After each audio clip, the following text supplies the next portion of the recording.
They laughed when he showed up at the front. A quiet man with stiff joints and eyes that had already seen too many winters, and some whispered that he was too old to aim straight anymore. The forest didn't care. Neither did the enemy. And in the frozen silence, the counting began.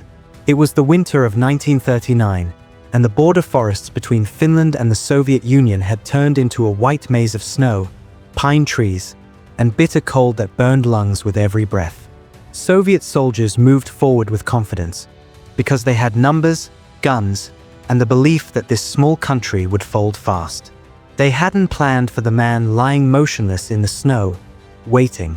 His name was Simo Haya, a farmer and hunter who knew these woods like his own hands.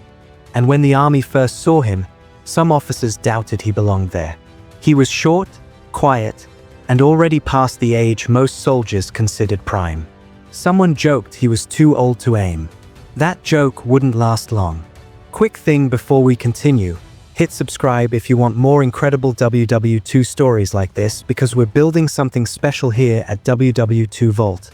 And you won't want to miss what's coming next. Because in one brutal stretch of fighting, over just 9 days of constant pressure and freezing combat, that quiet man would bring down 93 enemy soldiers. Alone. This is how one underestimated sniper became a nightmare that entire units feared. The mission was simple on paper but deadly in reality. Hold the line. Slow the advance. Make the enemy pay for every step forward. Finnish units were badly outnumbered, often facing waves of Soviet troops backed by artillery and armor, and the forests became killing grounds where skill mattered more than size. The Soviet commanders expected an easy victory, pushing their columns forward through the snow with the kind of confidence that comes from having overwhelming numbers, but they had no idea what waited in those frozen woods. Haya didn't use a scope, even though many thought that was madness, because he knew glass could reflect light and give him away. He relied on iron sights, steady breathing, and patience learned from years of hunting in deep winter. He packed snow in front of his mouth so his breath wouldn't fog the air. He built small snow walls to steady his rifle. He wore pure white camouflage that made him invisible against the landscape. Then he waited, sometimes for hours without moving a single muscle, letting the cold seep into his bones because movement meant death. When the shooting started, it didn't sound like a battle. It sounded like single cracks, spaced far apart, and each one meant another soldier wouldn't be going home. Soviet units began to panic, because they couldn't see where the shots came from, and every step forward felt watched. Men started walking with their shoulders hunched and their heads down, expecting at any moment to feel the impact of a bullet they'd never hear coming. At first, commanders thought it was just good Finnish shooting. Then the numbers came in. Too many losses. Too fast. Entire patrols vanished. Men refused to raise their heads above the snow, and some fired wildly into the trees, hoping to scare a ghost. Officers tried to explain it away as multiple snipers working together, because accepting that one man could cause this much damage seemed impossible. The problem was that Haya never rushed. He chose his moments, tracked movement through branches, and struck when he was sure. One shot, one body down, then silence again. Hours could pass without movement, and he stayed still, because impatience kills. He understood something most soldiers never learn, that the best weapon in a sniper's arsenal isn't the rifle.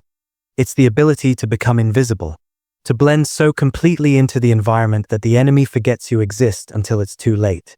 During those 9 days, Soviet forces tried everything to stop him. They sent counter-snipers, experienced marksmen who'd hunted partisans in other campaigns. They swept the forests with machine gun fire, tearing bark from trees and sending snow exploding into the air. Artillery shells tore trees apart and turned snow into flying ice, creating craters that steamed in the frozen air. Still, the shots kept coming, calm and deadly, as if the forest itself had decided to fight back. The cold was a weapon too. Temperatures dropped so low that metal burned skin, and men froze where they stood if they didn't keep moving. Frostbite claimed fingers and toes, and soldiers huddled together at night trying to stay warm. knowing that when dawn came they'd have to walk back into that killing zone. Haya endured it all, wrapped in white, becoming part of the land itself, his rifle resting on snow hardened like stone. He'd grown up in these conditions, had hunted elk and bear in weather that would kill city boys in hours, and now all that experience turned him into something the Soviets had never faced before. Each confirmed kill added to his legend, and soon soldiers whispered a new name, the White Death, a figure who appeared nowhere and everywhere at once.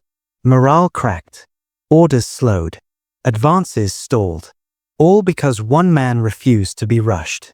Soviet officers started having trouble getting their men to move forward, because no amount of threats could overcome the fear of walking into those trees and never walking back out. The impossible decision came when Soviet commanders realized stopping him cost too much time and too many lives. But pulling back meant losing ground they couldn't afford to give up, and Stalin's orders were clear. Take Finland fast or face consequences worse than anything the Finns could do. So they kept pushing forward, hoping numbers alone would break the spell, sending wave after wave into the forest even as the body count climbed higher. The action reached its peak when an enemy sniper finally found him. A single bullet slammed into Hayer's face, shattering his jaw and throwing him into the snow. For a moment, it seemed the legend had ended there, that the White Death had finally been stopped. But he survived. He woke days later, wounded but alive, his face wrapped in bandages and his jaw held together with wire, the war still raging around him. By then, his work was already done. In just 9 days, 93 enemy soldiers were confirmed taken out by his rifle, a number that stunned even his own commanders and became the stuff of military legend. The broader impact was impossible to ignore. Soviet units slowed across the sector, forced to change tactics and waste time hunting a threat that had already vanished. Finnish defenses held longer than anyone expected, buying precious time against overwhelming odds, and other Finnish snipers took inspiration from what one quiet farmer had accomplished with nothing but skill and patience. Hayer would never speak much about what he did. He didn't boast. He didn't brag. When asked later, he said he only did his duty and used the skills he had. To him, it wasn't a legend. It was survival. It was protecting his homeland from an invasion that wanted to erase everything he knew. What makes this story even more striking is how close it came to never happening at all. If those early doubts had kept him off the front, if someone had decided he was too old, those 9 days would have looked very different. The Soviet advance might have succeeded faster. More Finnish positions might have fallen. But because one underestimated man got his chance, history changed. He lived a long life after the war, carrying scars that never fully healed. But his name became a symbol of what quiet skill and patience can do against overwhelming force. Not through strength, not through numbers, through calm and control. So when you hear someone say experience doesn't matter anymore, remember the man they laughed at in the snow. Remember how 93 times in 9 days, the forest answered back. Remember that sometimes the most dangerous person in the room is the quiet one everyone underestimated. Thanks for watching this story from WW2 Vault. Next week, we're diving into another unbelievable moment from the war that changed everything. So hit subscribe and stay with us for the next chapter.